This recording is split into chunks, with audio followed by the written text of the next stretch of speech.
Fanatics and I reach for the throne. These people know what I be on. Play the in the club, this be they song. Tryna see when I perform. These ladies want talking, I think that they fawn. She want me to hit up they phone. Baby girl, stop it, I'm finna be gone. Hey, my nigga double the club and we 7, we pull out the and we hear that she done. We don't know. Niggas ain't different, we already know. Hey yo! What's going on? What's the deal? Fanatical Massholes show. It's your boy Mizzo holding it down solo. You know what I mean? Hope you all are well. Peace and blessings to the multitude. All that good stuff. All the fine pleasantries. You know we got a good show for y'all tonight. First, let me explain what we do in this show. Show for the fanatics, by fellow fanatics, for the fans. I know fanatic is long for fan for short, basically. So it's a show for the fans, by a fellow fan who just comes on here and talks a little talk. You know what I mean? Nothing personal. No, just talking my talk. All right. You know, we got a good show for y'all today. We're going to talk about, somebody said CeeDee Lamb is already better than Jerry Rice. I disagree. I got some stats that'll hopefully change y'all mind. Whoever thinks that craziness, that's a blasphemous statement. But anyway, something weird with the NFL. Al Michaels, they pulled him from the playoff coverage because of something he might have said about Taylor Swift, which was pedestrian at best. But again, I'll talk about it. Cam Newton says, name 4 quarterbacks that he considers game managers. Get some stats on it. I'll talk about Shohei's contract, a few other things, rants, bozos, all that good stuff. Obviously, you know, I got my locks. What we do, let's thank my sponsors. If you're looking to get a plate, hit up the brother Timothy Brumfield at Big Belly Barbecue. I just had some of his food. He just was at Quincy out here in Worcester, Quincy College. This is the last time he's going to be there, so he won't be there till next semester.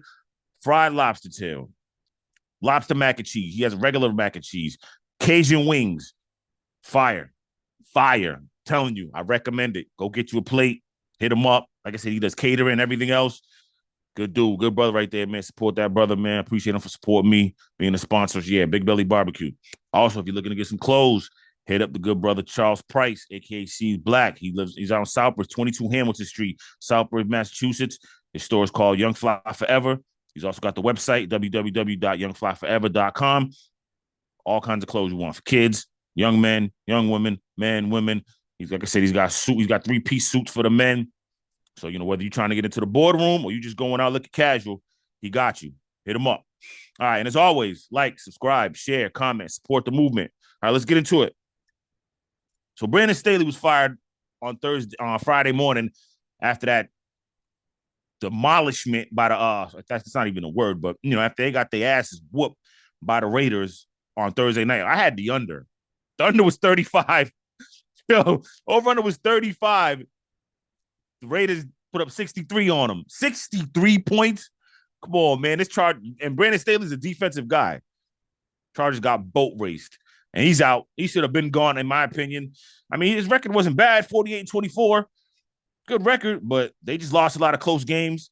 Obviously, that 27-point playoff loss after being up 27, to Jacksonville last year, that definitely didn't help them. Just, again, critical games that they should win, they lost. A lot of close games. And obviously, this was just kind of the icing on the cake. He's gone. They fired the GM, too. So, yeah, he's out. And I can't really say, if I'm a Chargers fan, I can't really say that I'm surprised or that I'm sad. He just wasn't doing it for these guys. And having the guys he had on defense, I mean, you go from Joey Bosa,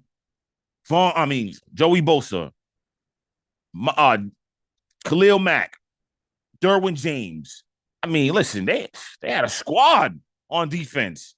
There's no reason why they should be giving up points like that and losing games. Just, listen, execution was poor on the Chargers' part. I actually had him going to the Super Bowl this year.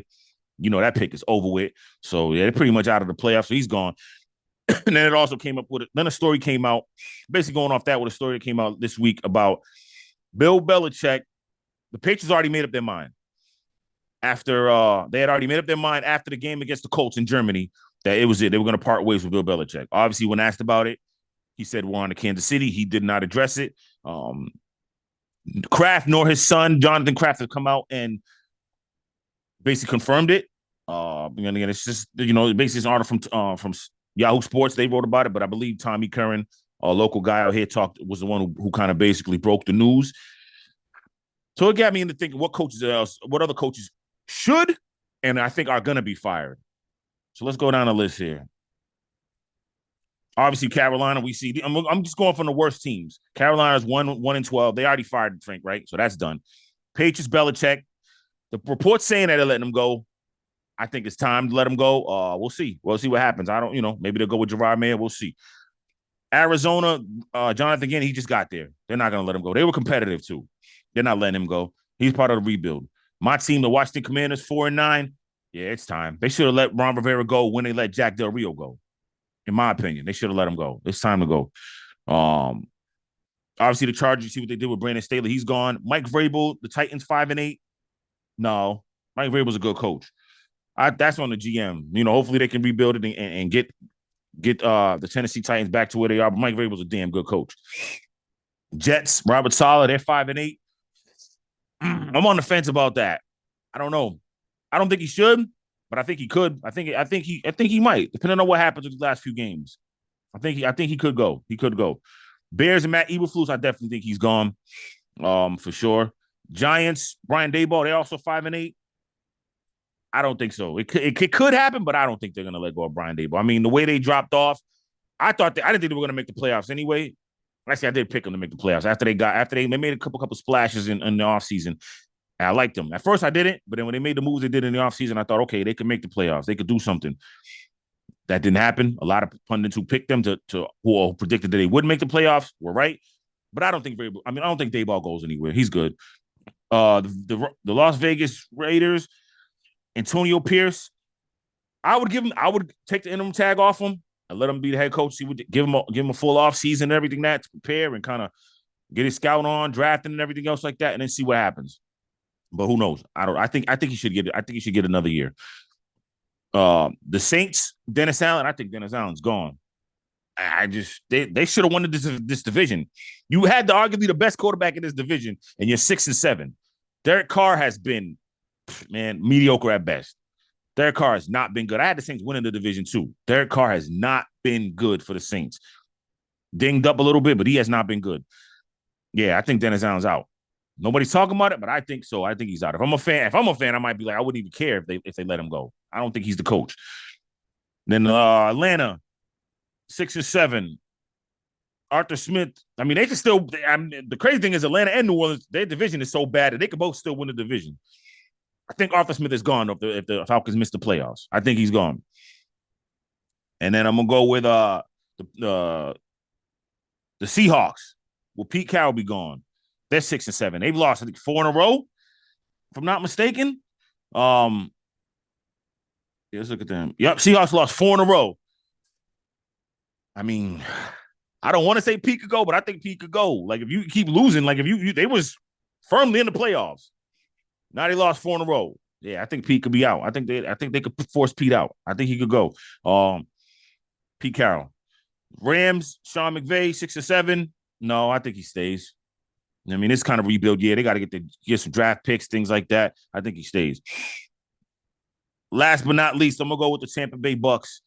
I think what's my man's name? Why do I forget my man's name already? I just forgot my man's name. Hold up, let me look it up. I'm tripping.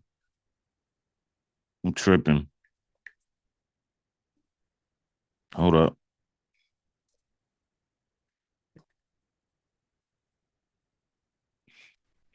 Todd Bowles. Good Lord. I'm bugging out. Todd Bowles. I think Todd Bowles is gone.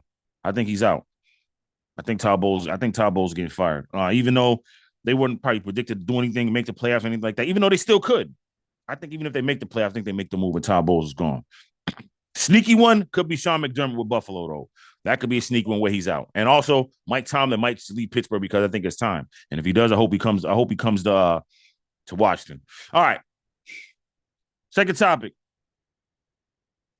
So I see something. One of my friends posted this on Facebook. It's an NFL meme. I don't know if they were just joking. It's, what I mean? They trolling. That's this page on Facebook. My boy posted it. Shout out Scotty. It said it's time to admit that CeeDee Lamb is a better wide receiver than Jerry Rice. Get the man, you bugging. You're tripping. No, he's not a better wide receiver than Jerry Rice. But let's go with some numbers just to show it. So in his first 4 seasons, CeeDee Lamb has 356 catches, 4,600 yards, over 4,600 yards, 31 touchdowns, 4 fumbles, 2 loss, about 75 yards per game. Jerry Rice's first 4 seasons, he only has 264 catches, but check the yardage. 4,800 yards, 53 touchdowns, 7 fumbles, 81 and a half yards per game. He had 1,500 yards in his second season in 1986. The strike shortened season, he had 1,100 yards. He had almost 1,100 yards. I think, and that was the year he had like, I forgot how many touchdowns he had, 26 or something like that, maybe more than that. Yeah, he had 22, if I believe. Yeah, because then Randy Moss broke his record. But yeah, Jerry Rice did it in a strike shortened season. No, man, there's no way. Like, nah, there's no way. Look at these numbers. I mean, what is it? What's CeeDee Lamb's best season he had? I think he's got 50. He's got 1,500 yards now. Nope. CeeDee Lamb's got. So his best season was last year. He had over 1,300 yards, 1,359 yards and 9 touchdowns. Jerry Rice had 1,500 yards and 15 touchdowns in his second season. It's the West Coast offense, and the West Coast offense isn't just throw the ball all around the yard either. You know what I'm saying? It ain't the air raid. Yes, it's the passing offense, but it's not the air raid. 1,500 yards his second season, 15 touchdowns. 4,800 yards his first 4 seasons, with only 264 catches. Nah, man.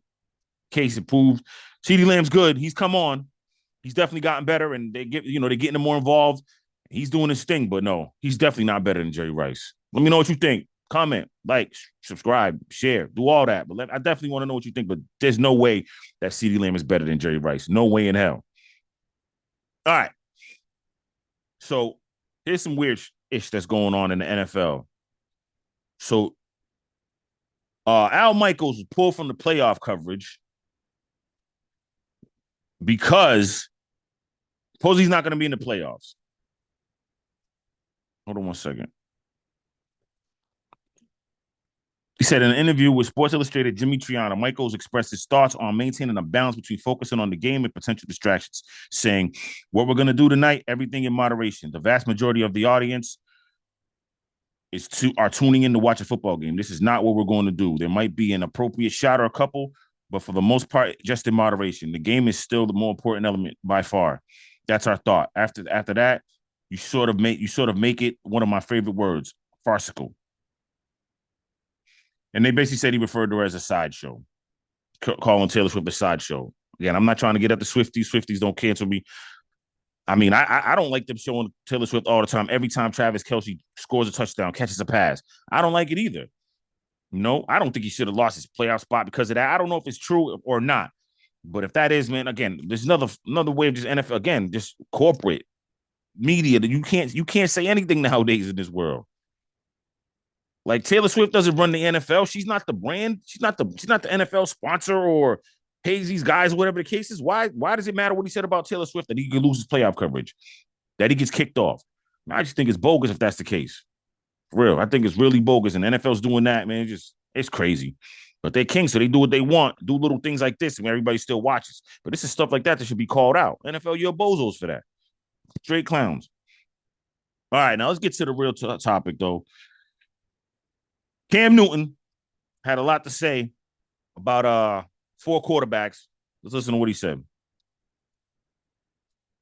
Parody, Tua Tagovailoa, Jared Goff, and really, Dak Prescott. These are game managers. They're not difference makers. When you say game manager, I'm not asking you to go out and win the game. I'm just asking you not to lose. Not to lose the game. Exactly. Listen, I don't give a damn what you do. You don't have to score every time. You just don't have to throw a pick every time either. If we're going to really call a spade, there's a difference between managers of the game and difference makers of a game.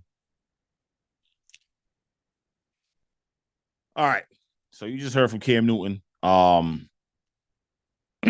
Yeah, I think he's off on this one, though. Definitely about Brock Purdy and Dak Prescott. Jared Allen, I guess you could say that, but he's had a good year this year. I mean, but let's go through Tua Tagovailoa. So Tua's 70% completion percentage, 3,600 over 3,600 yards already. Still 3-4 games to go. 24 touchdowns, 10 picks, 104 passer rating.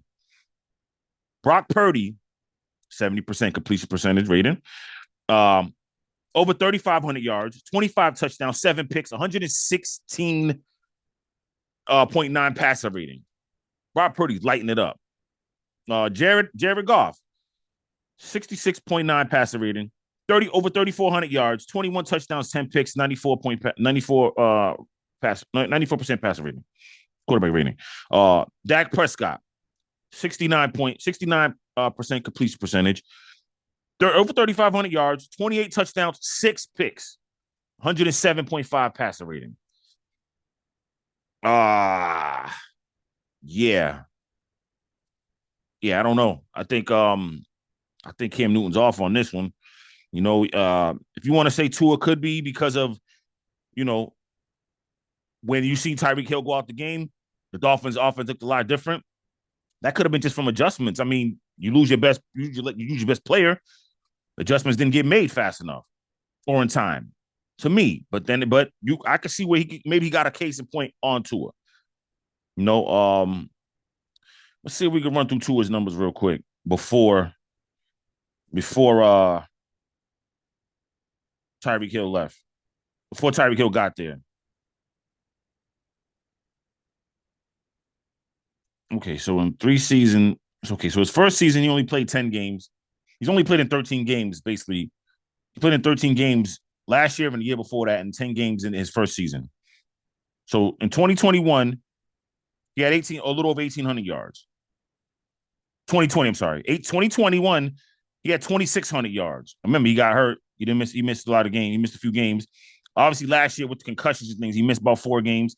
And he didn't play in the playoff game. He had 3,500 yards. That was with Tyreek Hill. So before Tyreek Hill, his total yardage was about around 4,000 yards. Remember, he didn't play in about 6 to 7 games in the first season and 4 games in the second season. But it shot up over 1,000 yards more with Tyreek Hill. But obviously, Jalen Waddle's there too. And then obviously this year he's got almost 3,700 yards. He's probably going to eclipse the 4,000 yard mark. So if you want to say he's a game manager, I kind of agree with it, but I don't. I can't get fully behind that. I mean, again, and this Cam Newton, I mean, let's look at Cam Newton over as far as his passer rating. Or you know what I mean? Or his completion percentage. He's never had his completion percentage for his career that's basically 60%. So now if you look at his whole career, let's see. His highest year was in 2020, 65% completion percentage. The year they went to the Super Bowl, where he won the MVP in 2015, his completion percentage was 60%. So he's never even thrown over 60%. He's never even touched 70%, not even close to 70%. I'm not saying Cam was a game manager either, but to say that about all these guys, nah, man, there's no way. No way in hell. These are good quarterbacks. Brock's proven it. I don't think now, again, when you lose Deebo Samuel, Trent Williams, it's going to make you look different. Do I think Brock's elite? No, I don't think Brock's elite, but I don't think Brock's a game manager either. Who on this court, other than 4 quarterbacks that he named, would be considered elite? I would say none of them are elite. I don't think Dak's elite. Dak probably top 10. Dak could be top 10. All these guys you could say could be top 10 right now. Tua, Brock, and Dak. Maybe Jared outside. They're probably top 10, but they're definitely not the elite quarterbacks. Definitely not the elite quarterbacks in the game. I don't see that, but they're not game managers either. So, yeah, I definitely disagree with Cam Newton on that. Yeah, he's a little off on that one, but everybody's entitled to their opinion. You know what I mean? Let me know what you think. If you think any of these guys are overrated or game managers, I should say, comment. Let me know. But that's what I think. You know what I'm saying? All right. Now let's get into the games I'm looking forward to the NFL this week. My Commanders coming off a bye at the Rams. Now, the Rams are 24th in sacks, so we might Sam Howell might not get beat around today. Pause. But the Commanders are last in yards allowed. Could be a high-scoring game. So that's what I'm looking. I'm just looking forward to see how they off a bye, rested. Do they go out strong, or have they just fully just kind of 1, 2, 3 Cancun, man, or is it over? You know what I mean? Are they ready to go? You know what I mean? Pack up all the golf gear, get the family ready for a vacation, and let's just go. I mean, are they just gonna go out strong? We'll see. That's what I'm looking forward to. All right. The other game, Bucks-Packers. This is an elimination game for the Packers. Bucks still have an outside chance to make the playoffs, obviously, in their division because their division is not as strong. Packers, they lose this game, they'll be 6-8. They shouldn't have lost to the Giants on Monday night. That was crazy. But they did. Packers lose this game, I think it's over with. I had them win in the division, but I think they're out. And then the last game I'm looking forward to is Cowboys and the Bills. Can the Cowboys win one on the road? Cowboys are 4th in yards, 2nd in passing on offense. Bills are 5th in total yards. Defensively, Cowboys are 3rd in yards allowed, 8th in sacks. Bills are 14th in yards allowed, 3rd in sacks. Buffalo Bills have 23 takeaways. Cowboys have 21 takeaways. I don't think it's going to be a high-scoring game. I'm going to give it I say 24-21. That's what I think. So those are the 3 games I'm looking forward to. Now let's get into my locks. So I got the Packers, -3.5, hosting the Bucks. I got the Giants, +5.5 at the Saints. I got the Dolphins, -8.5, hosting the Jets. I got the 49ers, -12.5 at the Cardinals. And I got the Cowboys, +1.5 at the Bills. So those are my locks, my picks. Like, subscribe, share, comment. Let me know what y'all think. All right, we come back from the break. We'll get into Shohei Ohtani's contract. Gilbert Arenas says something else where I just don't agree with him. All that and more.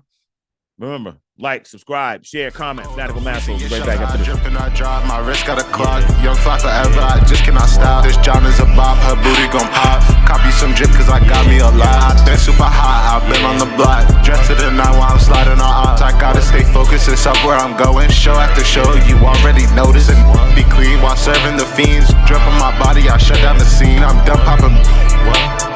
Got the bitch soaking, she drip on my seat. Hey, I'm fly forever, we real as it get. Never say never, we know for them hits. Feeling that weather you put on your fit. Y'all fly forever, go get you the drip. Y'all fly forever, we real as it get. Never say never, we know for them hits. Welcome back. That weather you Fanatical put on your Show, fit. boy. Still holding it down for you, Mizzo. All right, let's get to it. Right back into it. Shohei Ohtani, let's break down his contract. So we know it's $700 million, but it's been deferred. So basically, he's deferring $680 million of his $700 million contract.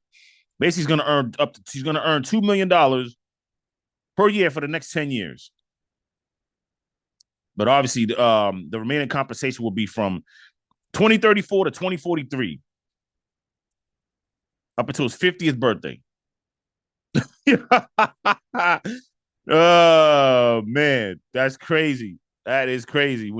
They'll be paying him till he's 50, basically. All that money too.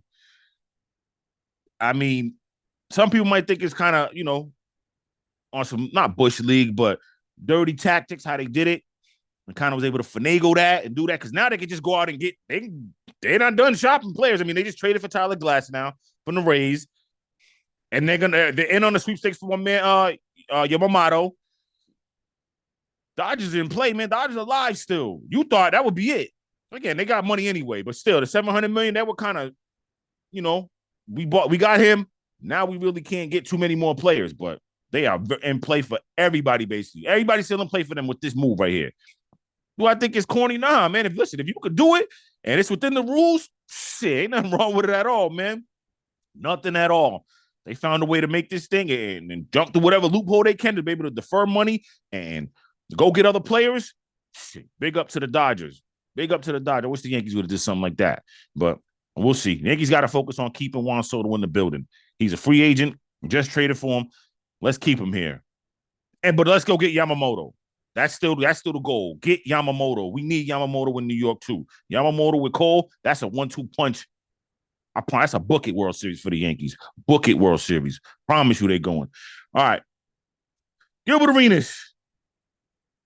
I don't know. Gilbert Arenas says something crazy. I don't even think it's crazy. I don't understand what made him want to say this. But all right, here we go. Let's get into it. It's on Ashur Thompson. He says, basically, you're 20. If you're 20, turning 21, averaging 10, you're not my future. Here we go. Listen to him. It is reality. You're 20 turning 21, averaging 10. You're not in my future. As a GM, you're about to be a 21-year-old rookie. You're so far, you're I mean, if I'm going to have him as a defensive player, okay, cool.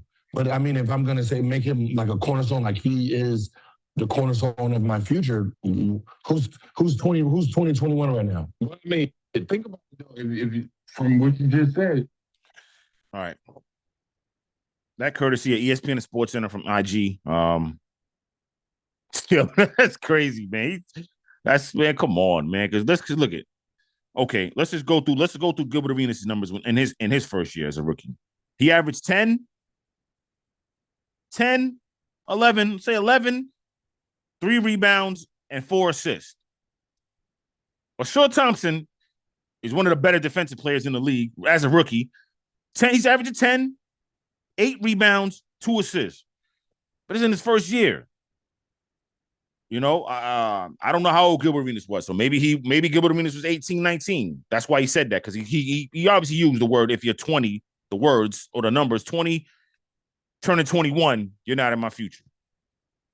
I disagree, though. Like, I think that's nah, man, come on. Hell no. Why wouldn't he be in the future? He's averaging 10 and 8. 10 and 8, almost a double-double. 10 and 8. He's in my future, and it's his first season. Now, we get in the second and third season, he's still averaging that. Okay, now we got to reevaluate some things. But he's definitely in the future plans. He should definitely be in the future plans. I disagree with Gilbert Arenas wholeheartedly on this. Me and him don't, I don't agree with him a lot. I know you don't give a damn what I'm saying, but, you know, hey, I'm saying it anyway because everybody else does. And I feel like saying it. So that's what it is. I disagree. I don't know. Let me know what you think, but I disagree on that. Like, he's definitely in the future. Look at you, Gilbert Arenas. Look how you started, and look where you finished at. Grew to be or developed into a damn good player. Kid's gonna be good. All right. Now let's get into my bozo of the week. My bozo of the week is the Indiana Pacers assistant coach, who decided to take the ball, Giannis's ball, that when he scored 64 points against the Pacers. They took the ball from him.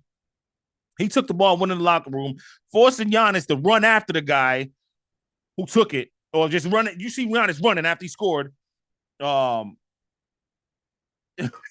It's crazy. Why would you do that? Like, why would you take that ball just to be petty? Well, you obviously see what happened in in-season tournament when they played against the Bucks in the semifinals. Tyrese Halliburton hits that shot, points at his watch. Dame time, they called it disrespectful. You know what I mean? Dame did say at first, if I do it to them, when I score on them and I do it, they could do it to me too. But some Bucks players took offense to it. Basically, what this is, that coach is bozo, though. Like, taking the game ball for Giannis on a historic night like that and taking it and just on some pettiness, taking it to your locker room, you're a straight bozo for that. You are a bozo. But this is what I like about it, though. These two teams don't like each other. I'm here for it. I like it. These two teams do not like each other. Let's get back to that in sports. Look, I don't mind the hugging and hey, let's be cool and all that, but I just knew growing up when I played, he wasn't organized, but we played on the blacktop, we played whatever. It doesn't matter what we played. It wasn't all Hallmark cards and hand pounds. It wasn't that. You wanted to actually destroy the person across from you. No. And you didn't like some players. You know what I mean? And some NBA teams, a lot of NBA teams didn't like each other. It might have been a healthy respect, but they didn't like each other. Yankees and Red Sox has gotten a little different, where it's like they don't hate each other anymore. It don't seem like they respect, but it does not hate. They hate each other, though, for a while. Now, again, a lot of me growing up in my time, a lot of the Yankees, Red Sox players look like they respected Jeter. They hated him. They all hated A-Rod, and they hated a lot of the other ones, and vice versa. Might have been a respect, but it was hate there. It was no, let's shake hands and let's be cool and all that. No, these two teams don't like each other, and I like it. I'm here for it. As sports fans, that's what we want. We want to see you compete, not beat each other and hurt each other. And none of that. Talk about each other's family. No. That's not what I'm saying. But we want to see you guys have a disdain to say, I don't want to see them win. I don't like it when they win. I don't like it when we lose. I want to beat this team. I want to beat this team down and keep beating them some more. Like DeMarcus Lawrence said about Philadelphia. We kept punching them in the mouth, kept punching them in the mouth, kept punching them in the mouth. And when they gave up, we punched them again. That's it. You don't have to like each other, sports guys. You don't got to like each other. It's all good. We like it. It's better for us. We just want to watch more. Competition. Compete. No more Hallmark cards and handbounds. No more. Me as fans, I'm saying it. No more of that. But yeah, the Indiana Pacers coach, he's a bozo for that, man. Don't take you're gonna take, and then you're gonna take Giannis's ball, the basketball, the game ball. Come on, man. Get the damn ball back. And you seen Julius Randle last night. Man, Jalen Brunson had a what? Scored over 55 points. Julius Randle holds the ball up in the air so that no one could take it. Yeah, Jalen Brunson went off last night. 9 for 9 from 3-point. He went off. Yeah, give him the ball back. You should just be giving him the ball. Don't try to take the ball. Like, come on, what are you doing? Crazy. Yo, these two just bozos out here, man. Bozos. But again, the whole point is I like that they don't like each other. I like that they don't like each other. And that's what matters the most. Healthy competition. We love to see that in sports. In anything. Competition in anything. I'm trying to win. We all trying to win. No, that's the goal. Get up to win. I'd like to thank y'all for joining me tonight. It's been the Fanatical Massholes show. I'd like to thank all my sponsors, Big Belly Barbecue, Young Fly Forever.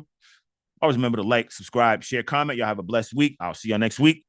I'm out. Hey, I'm fly forever, we real as it get. Never say never, we know for them hits. Feeling that weather you put on your fit. Y'all fly forever, go get you the drip. Y'all fly forever, we real as it get. Never say never, we know for them hits. Feeling that weather you put on your fit. Y'all fly forever, go get you the drip.